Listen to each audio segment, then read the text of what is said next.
예수님이 이제 그 사역을 하셨는지가 3년 정도 그렇게 지나가시는 때입니다.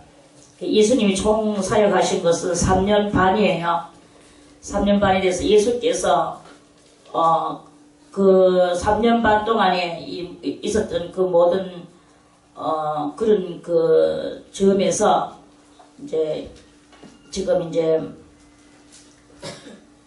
그 예수님이 십자가에 달려 죽으실 그 지금 여러 가지 그 한 토막 한 토막 그 대목을 만들어 나가고 계시는 그런 그러한 일이죠. 그래서 예수께서 이 말씀을 하시고, 이 말씀은 뭐냐 하면은 지난번에 그 한 문화에 대해서 말씀하시는 것입니다. 그래서 이 말씀을 하시고 예루살렘을 향하여 앞서서 가시더라.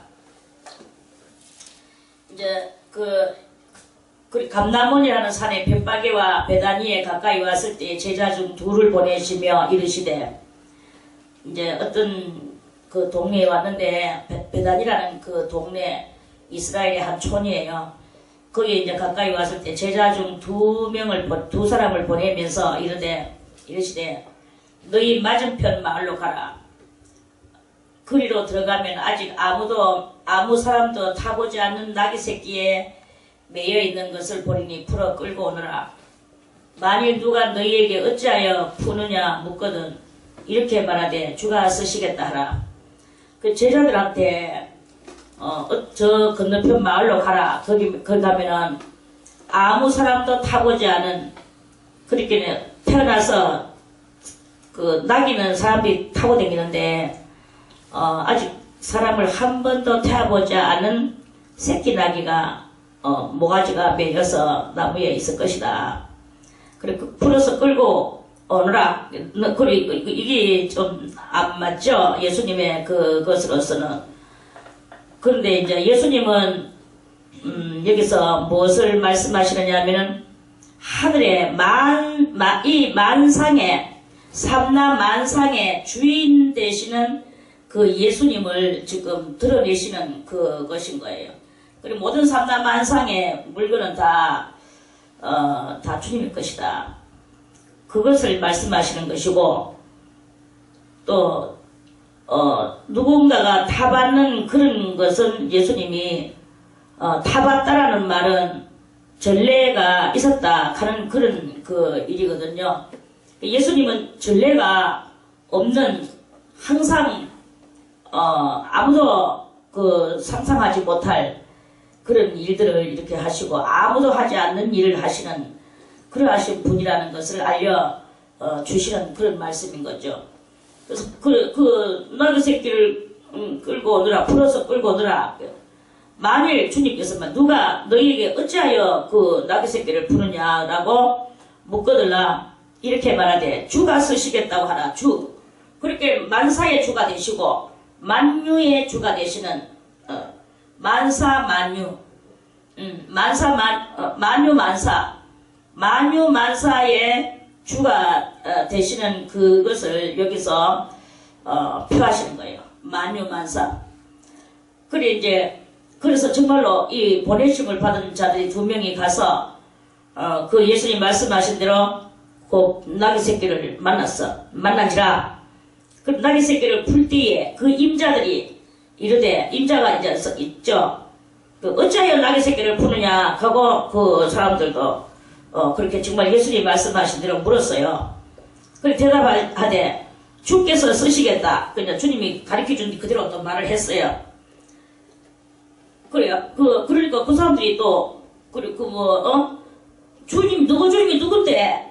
아 이거 웃긴데 나무 나귀를 이렇게 끌고 가느냐 하고 시비를 붙고 못 끌고 가게 할 것이 100%에서 120%, 150%, 200%가 있을 수 있어요. 그런데 예수님께서 벌써 이미 이런 모든 것들에 대해서 이제 그 예수님이 능력을 걸어놓으신 거예요. 주께서 쓰시겠다 하시더라. 하니까 말다라고 놔두는 거야. 요즘 같으면 택이나 있습니까? 나귀가 요즘 같으면 어떤 정도로 쓰이느냐 하면은 작아요. 뭐 우리도 저 차들이 몇 대가 이렇게 저렇게 있지만 저런 차야 만약에 전혀 알지 못하는 사람들이 와가지고 차 한 대를 탁 하고 시동을 걸고 있는데 아니 누구신데 우리 차를 타고 그러시죠? 주가 쓰시겠다. 이 가면은 주라니 당신 주가 누군데 이렇게 나올 수밖에 없는 그런 일인 거예요. 그런데 그 사람들은 아무 소리를 안 했어요. 보내주었는 거예요. 그러니까 이제 하고 그것을 예수님께로 끌고 와서 아무 소리 안 하니까 끌고 온 거죠. 그러니까 이것이 바로 어떻게 이게 이런 일이 일어날 수 있습니까? 지금 모든 인간 세상 속에서 네 것 내 것이 분명한데 네 물건 내 물건이 분명하고 네 짐승 내 짐승이 분명한데 소유주가 분명한데 이게 이러한 일이 가당이나 됩니까? 그런데 주님께서는 벌써 이미 지금 이 사역에 3년째 되는 이 때에 이제 마지막 사역을 주님은 하시고 계시는 거예요. 그럼 마지막 사역이라는 것이 무엇인가? 이제 그래서 주님이 예수께로 끌고 와서 자기들의 겉옷을 자기들이 이제 겉옷을 입었어요. 겉옷을 나귀 덩어리다가 씌웠어. 그러니까 예수님이 거기에 올라탔어. 이건 뭘 말하는 것이냐? 그 나귀 새끼는 예수님을 겸손의 왕으로 상징을 하는 그런 말씀이에요. 그래서 예수님은 왕이시고 왕이 이제 그 나귀를 타는데 그것도 겸손하여 새끼를 탔다. 새끼 나귀를 탔다. 겸손하신 예수님을 이제 나는 겸손의 왕이다 하는 그것을 말씀하시는 것입니다. 그래서 겸손의 왕이 나귀 새끼를 이제 타는데 그 겸손의 왕에게는 그 신하들이 있는데 신하들이 자기의 옷을 나귀 위에다가 이렇게 다 덮었어요. 나귀 새끼 위에다가 걸쳐 놨다 그랬거든요. 자기 들에 했어요. 자기 들에 갔으니까 이거는 여러 명의 제자들이 그 옷을 걸치고 나귀 새끼 뭐 요만한 거 옷 뭐 하나만 걸치면 될 건데 이 사람들은 옷은 다 또 긴 옷을 입고 다니잖아요. 이스라엘 사람들. 근데 뭐 하는데 분들인데 자기 들에 했으니까 내 옷도 걸치자 네 옷도 걸치자 이 제자들이 나귀 위에다가 이 옷을 여러 폭으로 걸쳐서 나귀 덩어리에다가 덮어놓은 거예요. 그리고 이거는 뭘 말하는 것이냐? 제자들이 겸손의 왕에게 자기의 자기들의 또 그 겸손의 왕에게는 겸손의 제자들이 있다는 거죠. 그래서 겸손의 왕에게 겸손의 제자들이고 그 옷은 바로 겸손의 행위, 그 겸손의 행위가 나귀 위에 걸쳐져 있고 그 겸손한 제자들이 겸손의 왕에게는 많이 있다. 그것을 상징하는 그런 말씀이에요. 그래서 그 제자들의 그 행위는 이제 그 행위의 옷은 여러 가지로 그 겉옷에 자기들의 겉옷을 그렇게 그 겉옷은 겸손의 그 모든 미덕들을 말하는 것이죠.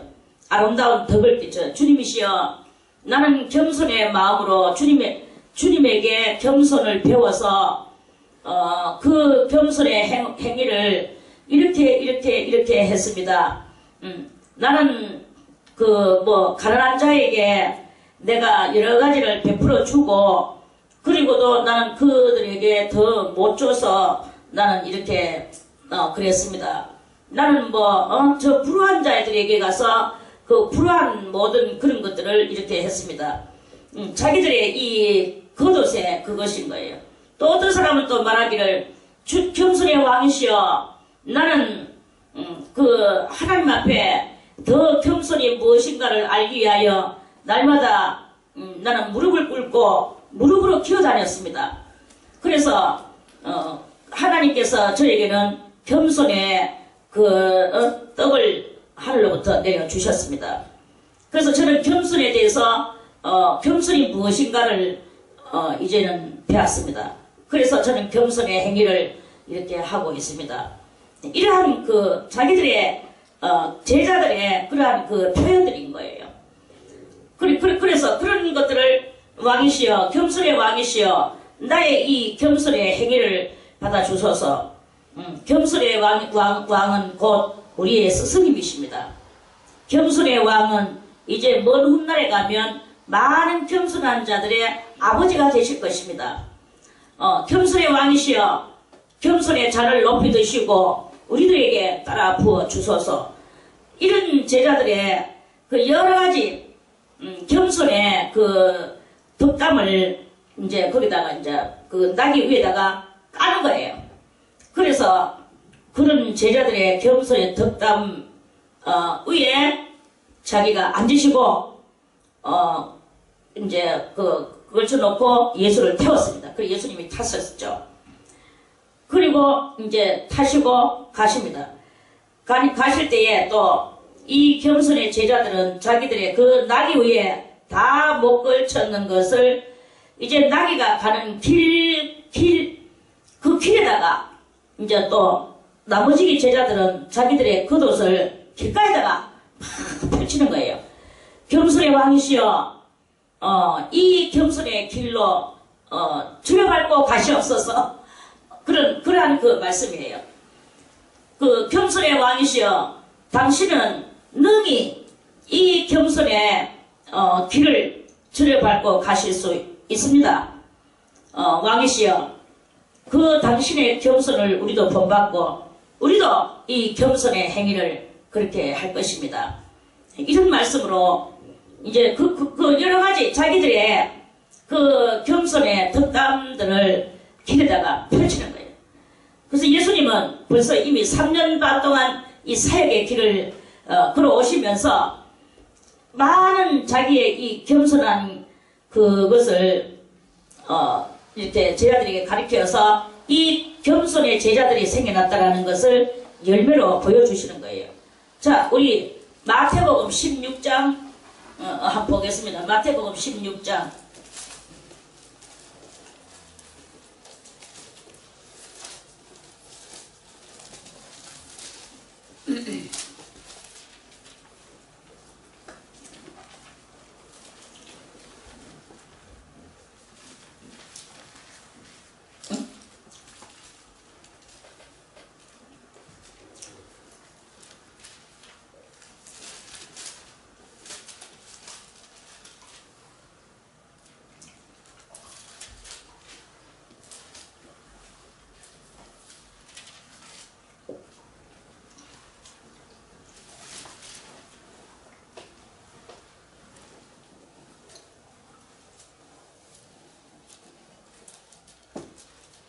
수고하고 무거운 짐진 자들아. 12장인가?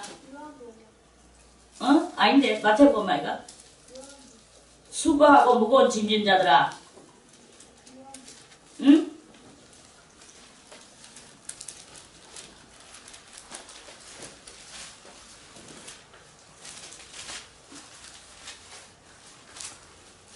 수고하고 무거운 짐진 자들 다 내게로 오라. 어딨어?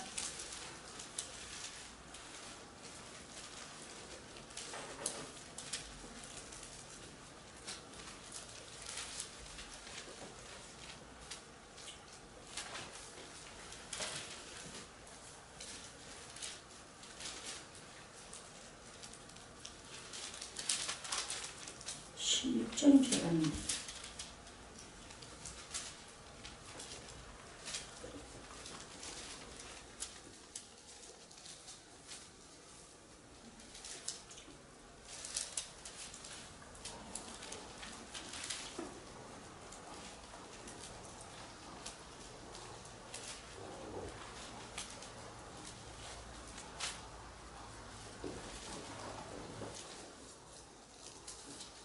자, 여기 21장에, 마태복음 21장에 일단은 여기에 이런 말씀이 있습니다.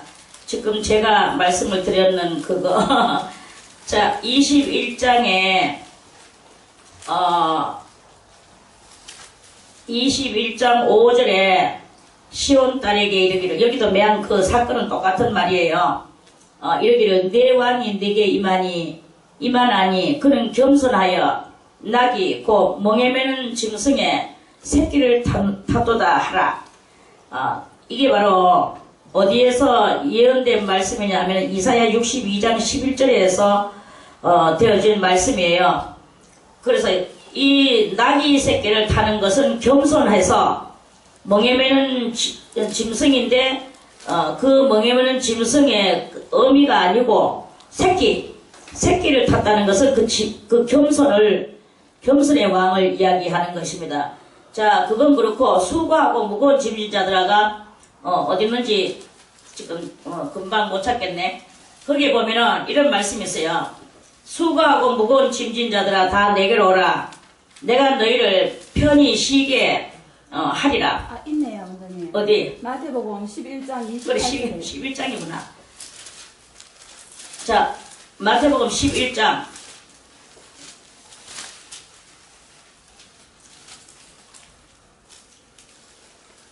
11장까지 와가지고는 28절에. 여기 있구나. 자, 마태복음 11장 28절에 수고하고 무거운 짐진 자들아 다 내게로 오라. 내가 너희를 쉬게 하리라. 여기 보세요. 예수님 자기를 이야기하시는 거예요. 요걸 말씀드리려고 그랬어요. 나는 마음이 온유하고, 예수님은 마음이 온유하고 겸손하다. 겸손하니 나의 멍에를 메고 내게 배우라. 예수님의 멍에를 메고 예수님한테 배우라는 것이에요. 그러면 예수님의 멍에를 메고 예수님한테 배우면, 그러면 너희 마음이, 우리의 마음이 쉼을 얻으리니 이랬어요. 쉼을 얻으리니. 우리가 인간의 이런 자꾸 자기들의 교만과 자기들의 욕망을 가지고 우리가 고민하고 막 그런 것을 가지고 고민할 때 우리는 거기서 편히 쉼을 얻지 못하지만, 우리 인간의 이 모든 염려와 근심과 걱정을 다 내버리고 그 예수님한테 와서 이 세상에 수고하고 무거운 짐 그런 것들을 다 버리고 예수님한테 와서 배우라 거예요. 나는 마음이 온유하고 겸손하니 나의 멍에를 메고 내게 배우라. 예수님의 멍에는 무엇이냐? 우리는 우리의 욕심을 이루려고 하는 게 우리의 멍에예요. 그런데 예수님의 멍에는 우리의 욕심을 내는 게 아니라 남을 위하여 힘쓰고 애쓰는 이것이 바로 예수님의 멍에는 바로 그런 것이라는 거죠. 멍에가 뭘까요? 멍에는 소 덩어리에 이렇게 가로질러서 이렇게 딱 묶는 거 알죠? 그게 멍에예요. 그렇게 이렇게 이제 덩어리에다가 이렇게 그래가지고 뒤에다가 이제 끈 달아서 또 삼지 그 창을 달죠. 그래가지고 그거 이제 밭을 가잖아요. 그게 멍에예요. 소 덩어리에 가로질러 놨는 그 나무 떼기가. 그런데 우리는 세상 짐을 가지고 치고 멍에라고 그 세상 멍에를 치고 있는 거죠. 세상 멍에를 다 내려놔야겠는데, 염려, 근심, 걱정 다 내려놔라. 내려놓고 하나님만 믿고 나가다 보면 하나님께서 그 다 해결해 주시는 거예요. 해결해 주시는 것이고, 우리가 해야 될 것은, 예수님에게 받아야 될 것은 뭐냐? 예수님의 멍에는 내 멍에는 쉽고 내 짐은 가벼움이니라. 예수님의 멍에는 남을 위하여 살고 남을 위하여 죽는 거, 이게 바로 예수님의 멍에다 이거예요. 그래서 예수님은 이렇게 겸손한 왕이시다. 나는 마음이 온유하고 겸손하다. 이렇게 말씀하시죠. 자, 다시 누가복음으로 와서 누가복음 19장 19장에 36절에 그래 이제 이렇게 예수님은 겸손하셔서 멍에 매어 보지 않는 그 낙의 새끼를 타시고 이제 가시는 거예요. 그래서 이 사역의 3년 되신 예수님은 많은 성도들이 이제 생겨나서 이 성도들이 겸손한 성도들이 생겨났다. 오늘날 우리들도 다 그리스도의 성도입니다. 근데 이제 아직까지 우리가 조금 좀 수량이 부족한 관계로 이 겸손의 100%를 이루지 못한 것을 한탄하는 그런 그거죠. 그래서 여기서 이제 사람들이 막 소리를 지릅니다. 뭐라고 소리를 지르냐 하면은 가실 때 자기의 저희는 이제 제자들입니다. 저희가 자기의 겉옷을 길에 펴더라. 예수 가시는 길에 겸손의 제자들이 다 자기들의 행위를 주님이여 우리가 주님한테 배운 바 그 겸손의 행위를 이렇게 우리들이 이루었나이다 하는 그런 겉옷인 거예요. 그걸 펴더라. 이미 감남산에서 내려가는 편까지 가까이 오심에 제자의 온 무리가 자기의 본바 모든 능한 일을 인하여 기뻐하며 제자의 온 무리가 그랬죠. 제자의 온 무리가 자기들이 이제껏 예수님을 따라다니면서 자기들의 본바 예수님의 그 능한 일을 인하여 병든 자를 고쳐줬죠. 여러가지 주옥 같은 말씀을 가르쳐 주셨죠. 예수님께서 그리고 온갖 능력 있는 일을 행하셨죠. 그런 것들을 예수님의 그런 것들, 자기 스승님의 그런 것들을 보면서 그런 것들 때문에 대단히 기뻐하면서 큰 소리로 하나님께서 보내신 그 어린 양 같은 예수님을 찬양을 하는 거예요. 찬양하면서 가로되 찬송하리로다. 주의 이름으로 오시는 왕이여. 이제 여호와 하나님의 이름으로 오셨는 예수여, 예수 왕이시여 이 말이에요. 하늘에는 평하여 가장 높은 곳에서는 영광이로다 하니 무리 중 어떤 바리새인들이 말하되 그러니까 막 사람들이 막 구름대같이 지금 예수님은 낙이 타시고 가시는데 바리새인들이 거기서 바리새인들은 예수님을 안 따르는 자들이죠. 안 따르고 모세 율법만 오로지 지키는 그런 사람들인데 선생이여 당신의 제자들을 책망하소서 하는 것은 아주 시끄럽습니다 이 말이에요. 이 사람들이 왜 그러냐면 호산나 가로되 찬송하리로다. 주의 이름으로 오시는 왕이여 하늘에는 평하여 가장 높은 곳에서는 영광이로다. 다른 또 마태복음이나 마가복음이나 이런 데서는요 호산나 찬송하리로다 이렇게 또 그렇게 말씀했습니다. 그 호산나라는 뜻이 뭐냐 하면은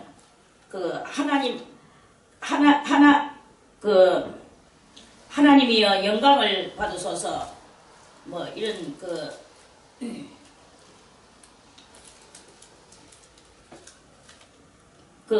하나님께서 하시는 그렇게 찬송하리로다 이제 이런 뜻이에요. 근데 오늘 이 누가복음에서 누가는 그 호산나에 대해서 제가 조금 여기 이제 적어놨는데 그 히브리어로는 호시아라는 뜻이래요. 호시아나 이게 이제 호시아나 이게 이제 그 히브리 말인데 우리를 구원하소서라는 뜻이래요.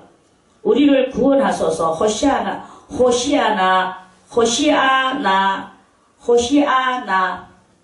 이런 말입니다.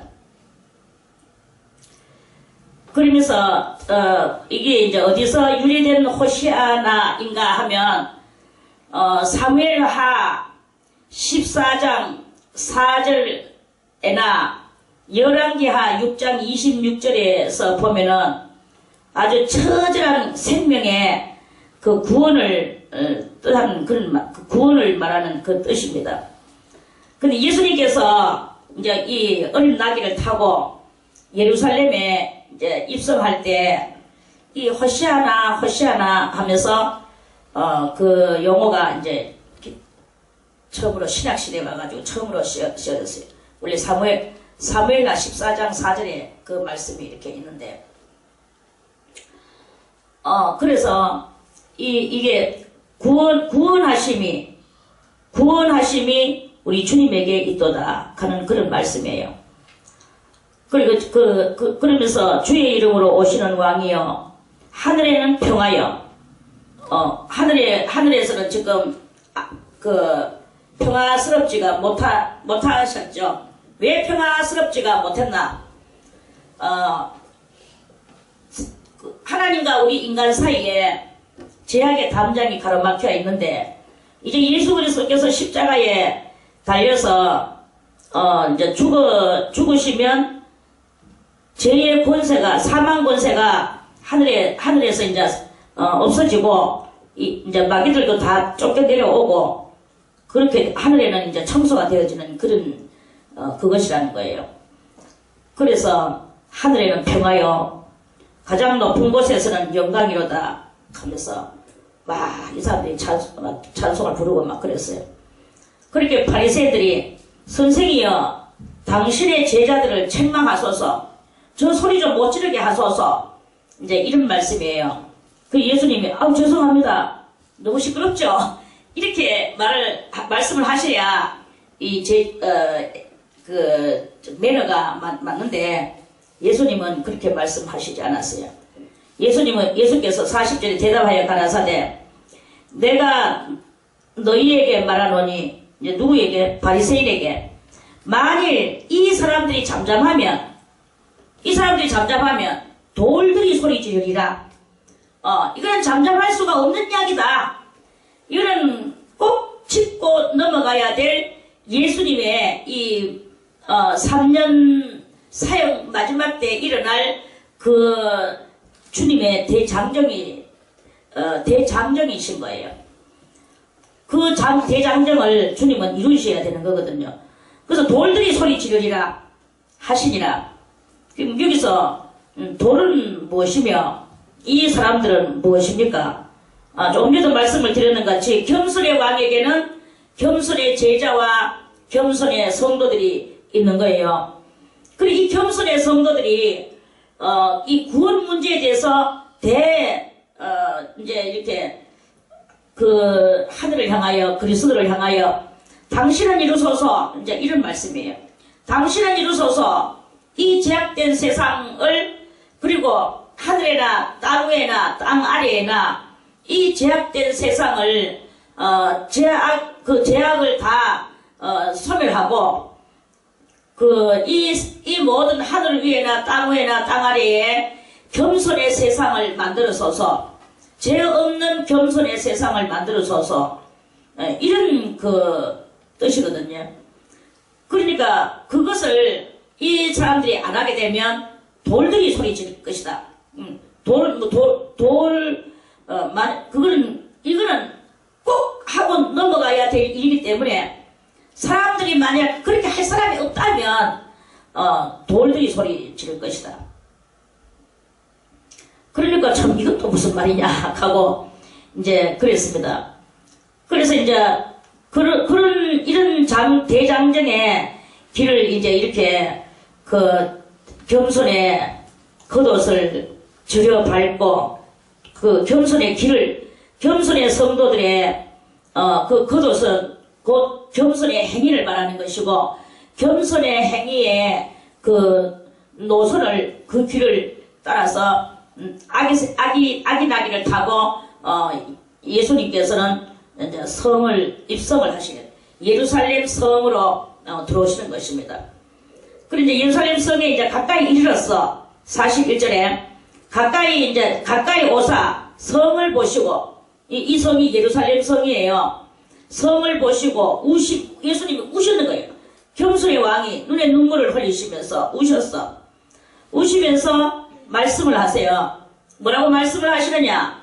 가라사대 너도 오늘날 평화에 관한 일을 알았다면 좋을 뻔하였거니와 지금 네 눈에 숨기었도다.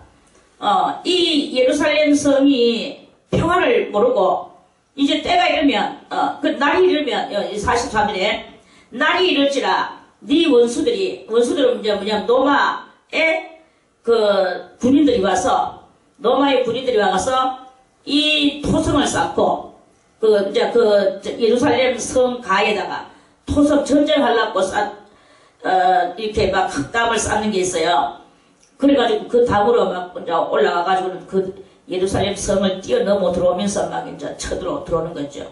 그러려고 이제 토성을 쌓고 너를 둘러 사면으로 가두고 또 너와 그 가운데 있는 네 자식들을 땅에 메어치며 이제 그러니까 전쟁이 일어난다는 거죠. 로마 적군이 땅에 메어치며 돌 하나도 돌 위에 남지 아니하고 돌 하나도 돌 위에 남지 아니하는 것은 그 나라 백성이 옹기종기 모여서 사는 일이 못간다. 해체될 것이다. 해체. 그런 말씀이에요. 그러니까 돌 하나도 돌 위에 남지 않는 것 같이 예루살렘이 성이 완전히 파멸될 것을 예수님이 지금 눈물을 흘리면서 우시면서 예언을 하고 계시는 거예요. 나중에 정말로 예수님이 예언하셨는 그대로 이제 예수님이 십자가 달려가지고 돌아가시고 그리고 얼마 있다가 로마의 그 티도라는 그 장군이 와가지고 정말 이 토성을 쌓고 그 이스라엘은 어떠냐 하면은 저쪽에 헤르몬산이 있고 그 헤르몬산에서 아침마다 이슬이 내려와요. 그 이슬이 내려오면은 그 이슬 내려와는 이슬이 얼마나 많이 내려오는지 이슬이 피같이 내려오는 거죠. 그래서 이 이슬물이 줄줄줄줄 흘러가지고 이제 이 이스라엘 시내까지 농지까지 막 이제 이슬물이 흘러내려서 이 사람들이 그 이슬물로 농사를 짓는 거예요. 그러니까 이스라엘 나라에는 채소나 그 곡식이나 또는 포도 열매나 무화과 열매 이런 것들이 아주 꿀같이 단 거예요. 그래서 젖과 꿀이 흐르는 땅이 바로 뭐냐? 그 이슬물로 적셔진 토지이기 때문에 그 토지에서 뭔가 식물을 만들어서 농사 지어서 짓는 이 음식들이 대단히 기름지고 비옥하고 또는 꿀같이 단 이런 그 열매들을 맺혀내는 그런 그 나라거든요. 나라는 비록 작지만 아주 젖과 꿀이 흐르는 그런 땅입니다. 그런데 그 티도가 와가지고 로마의 티도가 와가지고 그 물줄기를 갖다가 막아버리는 거예요. 물줄기를 막으니까 이 안에는 그 이스라엘은 또 아주 큰 약점과 이 장점이 헐몬산에서 내려오는 그 물이 젖과 꿀이 흐르는 그런 것 같은 물인 거예요. 그거에 대해서는 장점이야. 근데 그게 만약에 가뭄이 온다든지 적군이 와서 막 바깥에서 막아버린다든지 이렇게 하면 이 안에는 완전히 딱 갇혀져가지고는 옴짝달싹할 수 없이 이 적군한테 사로잡히면 그대로 그리고 물도 없으면 그대로 목말라 죽을 수밖에 없는 그런 또 약점을 가지고 있는 게 저 이스라엘 나라인 거예요. 그래서 이제 디도가 와가지고는 그 물을 막아버리고 토성을 쌓고 정말 예수님이 예언하신 대로 돌 하나도 돌 위에 남지 않고 이스라엘 나라가 완전히 해파돼가 그래서 이스라엘 나라가 그때 나라가 확 이제 그 로마에 의해서 세계 방방곡곡에 흩어지고 또 수많은 사람들이 학살을 당하고 죽었습니다. 그래서 이제 그런 그 엄청난 환란과 그 역경을 예수님이 예언하신 대로 그 나라가 그렇게 이제 당했는 거예요. 그래서 예수님이 지금 그렇게 될 것을 지금 예언하시면서 너도 오늘날 평화에 관한 일을 알았다면 좋을 뻔하였거니와 지금 네 눈에 숨기었도다. 평화를 모른다. 평화를 모르니까 뭐냐? 불화는 로마의 티도가 와서 너를 이렇게 할 것이다라는 우시면서 예수님이 얼마나 그때 애국을 하셨나 나라를 위해서 얼마나 예수님이 울면서 예언을 하시는 거예요. 아주 그 옛날에 예레미야 선지자나 이사야 선지자도 이스라엘 나라에 대해서 대단히 예언을 했죠.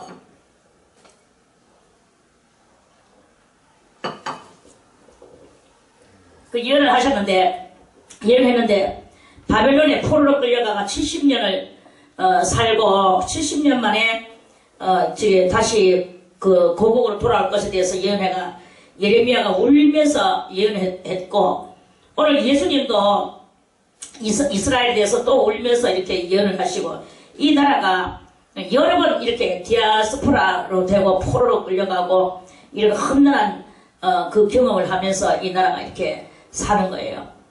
그래 아무튼 이제 그거는 예언이고 그 예언 훗날에 그것을 제가 조금 말씀을 드렸는 것입니다.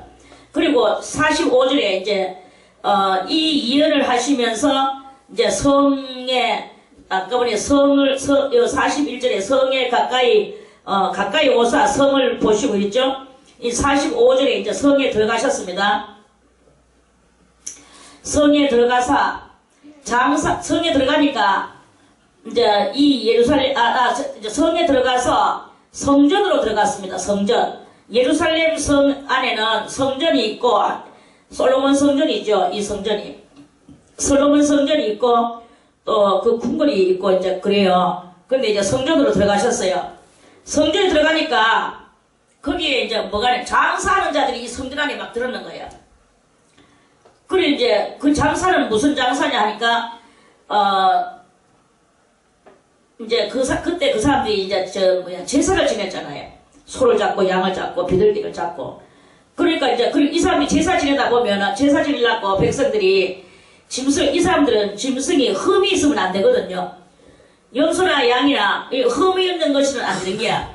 그래서 그 짐승을 가지고 멀리서 이렇게 오다 보면은 오다가 이 짐승이 있고 막 상처가 나가지고 흠이 생기는 수가 있고 뭐 다치가지고 그때는 수도 있고 이래 보면 와가지고 이제 그 흠 있는 것을 하나님 하실 수가 없으니까 멀리서 오는 사람들이 그 오다가 짐승들이 흠이 생기면 자기들이 거기다가 이제 웃돈을 얹어받고 자기들이 흠 없는 짐승들을 딱 준비해놨다가 오다가 짐승이 사고가 나가 다치가 이거 짐승이 이거 오다가 이렇게 됐는데 이걸 어떡하면 좋지 하면서 요거 하고 바꾸시나 그럼 돈을 얼마 더 주시오. 이래가지고 이 사람들이 그런 것을 가지고 돈벌이를 하는 그런 뜻으로 성전에서 이제 그 짐승을 바꾸기도 하고 비둘기도 팔기도 하고 비둘기를 잡으려 했는데 아무리 비둘기를 못 잡았어. 야 비둘기 여기 있습니다. 이거 사시오. 그래가지고 비둘기를 돈 주고 사고 이제 성전 안에서 이런 일들이 있어요. 그래 또 나는 또 헌금을 또 하려고 하는데 돈이 금한데 이 은하를 바꾸려고 하면 얼마나 그래 뭐 얼마 바꾸는데 얼마 우리도 뭐 요새 뭐 달러 바꾸고 이라는 거 같이 그러니까 이제 이렇게 짐승을 바꾸거나 짐승을 팔거나 동전을 바꾸거나 그러니까 동전도 막 사고에다가 이빨 쳐놓고 막 바꿔주는 거예요. 500원짜리 가져오면은 뭐 100원짜리로 5개 대주고 막 이제 이런 거 그러면 100원짜리 5개만 주냐 500원짜리에서 또 100원짜리 한 개 더 받아야 돼. 이렇게 하면서 이제 그렇게 하면서 이 사람들이 성전 안에서 개념 없는 짓을 하는 거죠. 이 개념 없는 짓을 하면서 자기들의 육신의 이익을 위해서 성전 안에서 장사를 하고 있는 거예요. 그러니까 예수님이 또 와가지고 이제 그 내용인즉슨 이해가 가죠. 제사를 지내려 하니까 오다가 짐승이 다쳤어. 흠집이 났어. 하나님 바칠 수가 없게 됐어. 다시 그것을 사러 언제 가겠나. 그래서 이렇게 편리하게 그 자리에서 돈 주고 깨끗한 짐승을 사서 하나님 앞에 깨끗하게 바치겠다. 인간의 육적 정신은 그렇게 뚜렷합니다. 그런데 이제 그것이 이제 나중에 막 이득권이 이제 생겨나게 되고 전부 다 막 이욕적인 정신이 거기서 발발하게 되는 이런 일들이 일어나게 되는 거예요. 그리고 예수님이 이제 이사야 56장에 보면은 이런 말씀이 있어요. 46절에 여기 현재 저희에게 이르시되 기록된 바 내 집은 기도하는 집이 되리라 하였거늘 너희는 강도의 굴려를 만들었도다. 이게 어디에 이런 말씀이 있느냐 하면은 자 우리 이사야 56장도 한번 찾아서 읽어보겠습니다. 이사야 56장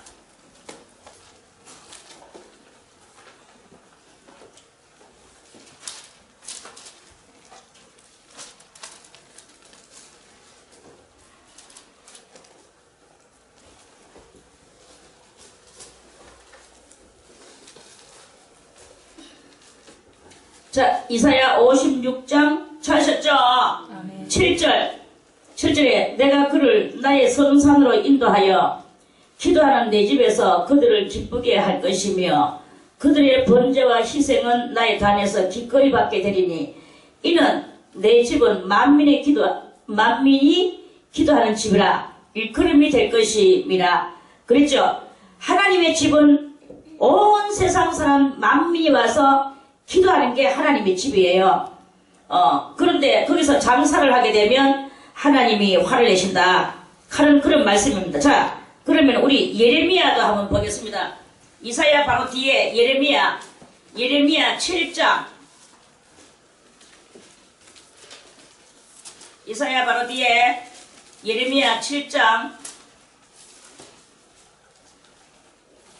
자, 예레미야 7장 11절에 내 이름으로 일컬음을 받는 이 집이 너희 눈에는 도적의 굴혈로 보이느냐?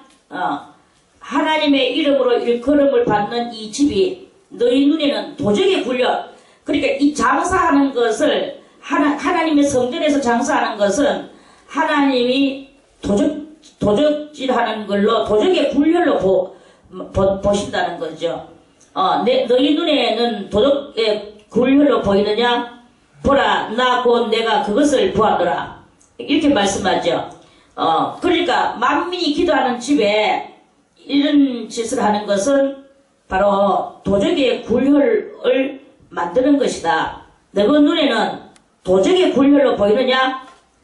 보라, 나 곧 내가 그것을 보았노라. 도적의 굴혈을 보았노라. 이런 말씀이에요.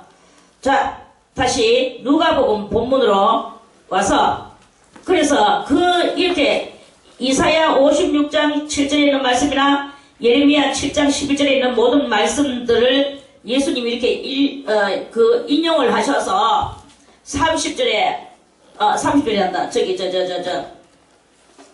어디 갔나? 45절에 46절에 저희에게 이르시되 기록된 바 내 집은 기도하는 집이 되리라. 하나님의 집은 기도하는 집이 되리라 하였거늘. 이거는 바로 이사야 56장 7절에 있는 말씀이에요. 근데 너희는 강도의 굴혈을 만들었도다. 요거는 예레미야 7장 11절의 말씀이 이렇게 응해진 것을, 그걸 예수님이 이렇게 이제 예수님의 겸손의 대장정의 그 길 속에서의 그 한 토막에 지금 그 말씀이에요. 그래서 예수께서 날마다 성전에서 가르치시니, 이제 뒤에도 이제 쭈르륵 이제 그렇게 말씀이 나오지만, 성전에서 날마다 가르쳤어요. 그 부활주일이 오기까지. 그렇지만 이제 아직까지 예수님이 자기의 대장정의 그 기간들이 하나님께서 예배놓은 섭리의 그 프로그램이 있기 때문에 이 대제사장들과 서기관들과 백성의 두목들이 그를 죽이려고 꾀하되 백성이 다 그에게 귀를 기울여 들으므로 어찌할 방침을 찾지 못하였더라. 백성이 다 그에게 귀를 기울여서 듣는 것도 듣는 것이지만 아직 예수님은 자기가 해야 될 그 사역에 그 기한이 아직까지 남아있기 때문에 이들이 아무리 죽이려고 꾀하지만 이때는 죽일 수가 없는 거예요. 사도 바울이 그 가이사에게 자기가 이제 자기 재판을 하려고 이제 이 이스라엘에서 재판 안 하고 로마로 가서 이제 이제 자기 재판 받으려고 이제 배 타고 가다가 배가 유라구라라는 강풍을 만났어요. 그래 이제 그때 배 띄울 때 이제 사도 바울은 뭐 배에 대해서 아는지 모르는지는 모르겠지만 거기에 지휘하는 제수들을 지휘하는 그 지휘자에게 그러니까 그 사람이 천부장이에요. 천부장한테 지금 큰 대풍이 불어올라 하니까 배를 지금 띄우는 것은 좋지가 않을 것 같습니다. 좀 더 이따가 띄우시죠. 이렇게 말을 했는데도 그 사람이 사도 바울의 말을 없이냐. 그때 또 선장은 말하기를 아닙니다. 이 배에 띄워도 얼마든지 이 날씨로서 얼마든지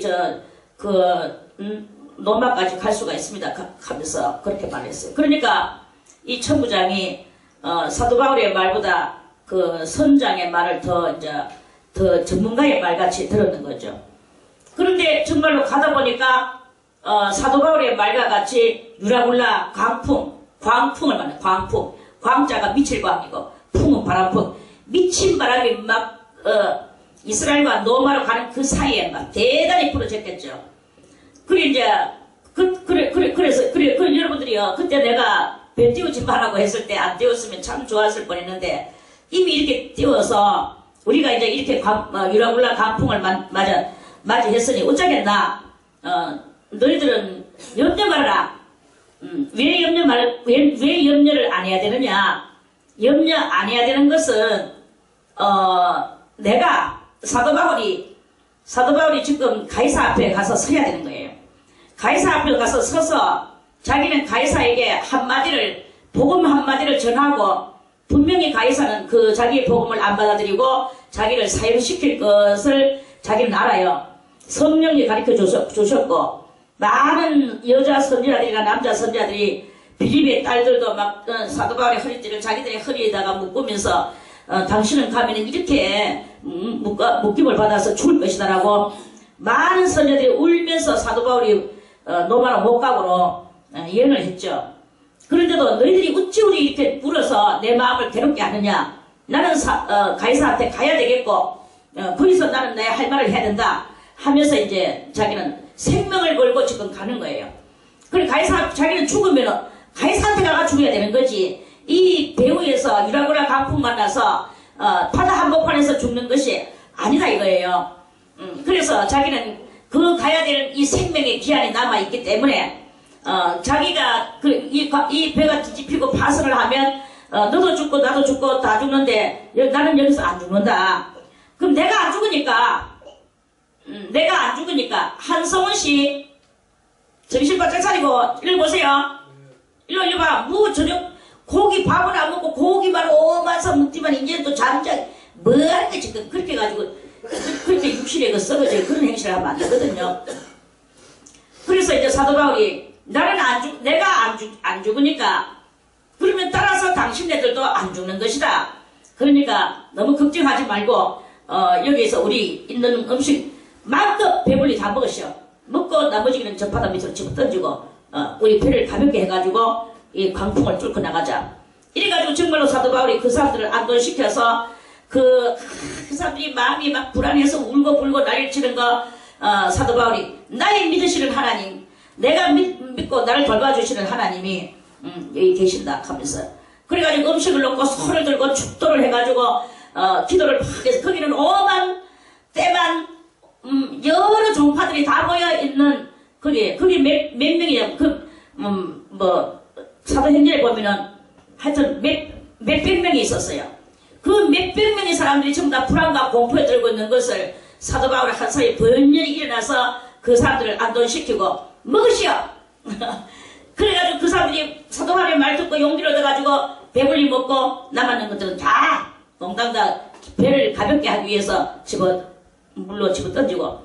그래서 이제 정말로 사도 바울의 말대로 이제 유라굴라 강풍을 뚫고 나가서 어떤 아프리카 거기에 내려서 거기서 이제 뱀을 집어도 뱀이 상하지 않고 사람들이 막 그 아프리카에 그 추장들이 와가지고는 막 사도 바울이 막 하늘에서 내려온 신인가 싶어가지고는 그 앞에 무릎을 꿇고 이제 하다가 거기서도 사도 바울을 막 전파를 해가지고 온 촌바닥을 다 예수를 믿게 만들었어요. 그리고 나서 이제 자기는 로마로 갔죠. 이러는 것과 같이 예수님께서도 아무리 백성과 대제사장들이 소유관들이 예수님을 죽이려고 하지만 예수님은 자기의 이 살아있을 그 생명이 있는 거예요. 그 장정의 끝이 있는 거야. 근데 아직 끝이 안 왔기 때문에 안 죽으시는 거예요. 지금 그런 말씀입니다. 그래서 우리들도 여러분들이요, 오늘 이제 우리들은 오늘 여기에서 무엇을 우리가 묵상을 해야 되겠습니까? 일단 우리가 섬기고 우리가 믿는 분은 누구냐? 그분은 바로 겸손의 왕이신 예수 그리스도시라는 거예요. 그래서 예수 그리스도는 또 말씀하시기를 세베대의 아내가 아들 둘을 데리고 왔죠. 요한과 그 야고보 그 둘을 데리고 와서 예수님한테 왔어요. 주님이시여. 예수님이 무엇을 원하느냐? 우리 아들 둘이가 이렇게 있는데 주님의 나라가 오거들라 하나는 주의 우편에 하나는 주의 좌편에 앉게 하여 주옵소서. 그랬죠.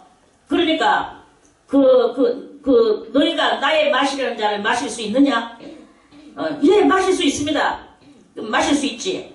내가 십자가 달려서 처참하게 죽는 같이 너희들도 다 순교할 것이다. 그 순교할 한다는 것을 예수님이 예언을 하셨죠. 그러고 나서 이제 그러나 너희들이 앉을 자리는 내가 너희들에게 주는 것이 아니고 하나님 아버지께서 누구를 위하여 주시려고 예비 준비해 놓으셨는지는 하나님이 알아서 하시는 것이다. 너가 그 자리에 앉을 수도 있고 못 앉을 수도 있다. 그런 말씀이에요. 이제 그러시면서 그 예수님께서 말씀하시기를 너희들은 이런 생각을 버려라. 무슨 생각? 너희는 마치 좌의정과 우의정이 되려하는 것이 이 세상 임금들 옆에 좌의정과 우의정이 돼서 명예와 권세와 부와 이런 것들을 너희들은 누리려고 하는 그것이 있는데 나의 나라는 그런 나라가 아니다. 나의 나라는 가장 겸손한 자가 통치하는 나라다. 거기서 그렇게 말씀하셨어요. 그래서 주님의 나라는 겸손으로 통치하는 나라예요. 겸손으로 통치하는 나라고 주님의 나라는 겸손의 세상입니다. 그래서 오늘 주님께서는 겸손하신 주님은 어린 나귀 새끼를 타시고 그 제자들의 겸손의 행위를 알고 앉으시고 겸손의 그 길을 걸어가시는 제자들이 깔아나오는 그 겸손의 행위의 길을 걸어가시는 그러한 그 예수님이라는 거예요. 그래서 이 나라는 겸손의 나라입니다. 우리가 정말 주님을 사랑하면 우리는 겸손해야 되는 거예요. 겸손한 것이 비굴하게 해가지고는 이것만 겸손입니까? 겸손의 가장 1번은 겸손되는 1번은 정직입니다. 거짓이 없는 이 솔직한 정직이 바로 겸손의 1번이에요. 그리고 또 겸손의 2번은 무엇이냐? 1이라고 말할 수는 없어요. 다 같이 1이라고 해도 됩니다. 겸손의 1은 정직이요. 또 겸손의 1은 참됨입니다. 참됨. 정직과 참됨이 비슷하게 사촌같이 보이지만 참됨이라는 것은 진실하다는 뜻입니다. 정직도 진실한 것이고. 그리고 그 겸손의 또한 그 일은 무엇이냐? 진정한 것은 가장 우수한 것은 사랑이죠. 그래서 이 겸손과 사랑은 아무도 그것을 이길 자가 없는 거예요. 겸손한 사랑. 그 나라는 겸손한 사랑의 나라다. 하는 말씀입니다. 그래서 여기에는 가장 여기에 겸손의 원수는 무엇이냐? 겸손의 원수는 잡념. 잡념의 일은 또 무엇이냐? 잡념의 일은 여러가지 거만과 교만과 따지는 것과 그런 것들이겠죠. 그래서 이 겸손과 잡념은 대단한 원수가 돼서 둘이서 서로 살아갈 수가 없는 거예요. 그런데 지금 현재 우리들한테는 이 겸손과 잡념이 두 개 다 우리들 속에 있게 되어지게 되는 거예요. 그리고 여러분들이 왜 겸손하지 못하느냐? 잡념 때문에 겸손할 수가 없다. 잡념 때문에. 잡사상, 잡생각 때문에. 여러분들이요, 왜 집중을 못합니까? 이 잡생각 때문에 집중을 못하는 거예요. 그래서 잡생각을 떨쳐버리고 다 집어 던지고 하나님만 집중해서 바라보는 이것을 이렇게 해 나갈 때 우리는 그 하나님의 그 능력으로서 겸손해질 수 있는 그런 그 일이 생겨나게 되는 것이다 하는 그런 말씀이죠. 오늘은 겸손하신 예수님, 그 겸손하신 예수님의 또 제자들, 겸손하신 예수님의 백성들, 또 그의 나라들, 이런 것에 대해서 좀 더 말씀을 많이 드려야 되는데, 여러분들이 뭐 똑똑하고 현명하니까 대충 이 겸손의 나라는 불화가 없다. 평화스러운 나라다. 그런데 이 예루살렘이 지금 겸손하지가 못해져서 이 평화가 숨겨져 버렸다는 거죠. 숨겨지고 이제 이렇게 됐습니다. 우리들이 어쨌든 간에 겸손하고 또 겸손한, 여러분들이 되게 겸손한 그러한 그 상태가 이렇게 있는데, 겸손을 정말 우리 마음을 내려놓는 게 겸손이에요. 그런데 이 마음을 내려놓지 않고 행동을 내려놓으면 잘못하면 비겁하게 되는 그런 경향이 나오게 됩니다. 용감하라 하니까 거만해지고, 이렇게, 그러니까 그거를 다 혼동을 많이 이렇게 하죠. 혼동을 하는데, 혼동을 하지 말고, 겸손으로서 우리는 용기를 내야 되는데, 용감해야 되는데, 용감한 것은 무엇이냐? 내 심령을 비우고, 내가 남을 사랑하고, 동정하고, 이렇게 하는 데 대해서, 자제를 하지 않고, 쭈물쭈물 하지 않고, 용감하게 탁 해버리고 말아버리는 이게 바로 용감이란 말입니다. 악에 대해서 용감하고 하라는 그런 말이 아니라, 용감하지만 거만하게 되는, 용감하고 거만하고는 사촌간이고, 겸손하고 비유를 하려고 할 때는 또 사촌간이 되려고 하니, 이런. 근데 그게 아니거든요. 실상은 겸손과 용감이 둘이가 짝꿍이 돼서 주님의 나라에 그 의를 이루는 그런, 우리들의 이 심령 속에 그런 스토리가 날마다 다 일어나기를 바라겠습니다. 오늘 말씀은 요것으로 마치고 다음에 또 20장 말씀을 또 가지고 말씀을 드리겠습니다.